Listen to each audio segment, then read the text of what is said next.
$2 versus a measly 5 cents. You might be wondering, what do these numbers represent?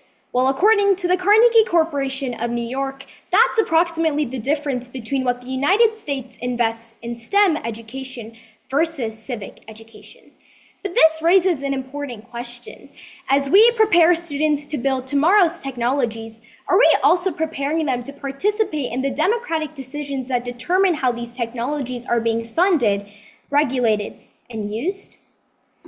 Existing research offers an important starting point. Studies have found that socioscientific issues, which are scientific topics that have broader societal implications, can increase students' confidence when engaging with complex policy issues. However, no study has examined whether communicating civic engagement through a STEM identity can change how a STEM-oriented high school student perceives their role as a future community member.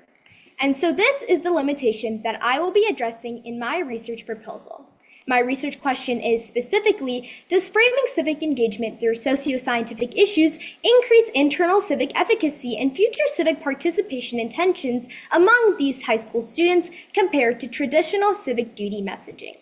And I hypothesize that it indeed will. And so as you can see here, I have built a flowchart where I will be conducting a randomized A/B survey experiment administered through Qualtrics to isolate the causal effect of message framing on civic engagement. My target population consists of approximately 250 to 300 STEM-oriented high school students, defined as students who are actively going out to pursue STEM through advanced coursework, specialized STEM programs, or STEM extracurricular involvement. And so first, participants will complete a pre-intervention assessment, which will establish students' existent and initial characteristics before any messaging is then introduced. Then Qualtrics will randomly assign participants into one of two conditions. The control group will receive a traditional civic duty message, as shown in the sample on the screen. The experimental group will receive a socioscientific identity frame message, connecting civic participation to policy issues, and both messages will be matched for length and reading level.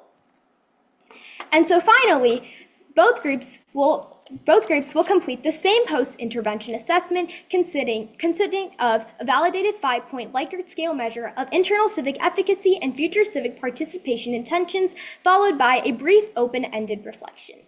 And so this question is becoming increasingly important because each year nearly 700,000 students go out to start a STEM education, yet STEM and civic education has largely been treated as separate missions. And so if successful, this research could help educators transform and bridge the gap between the STEM identity and civic identity.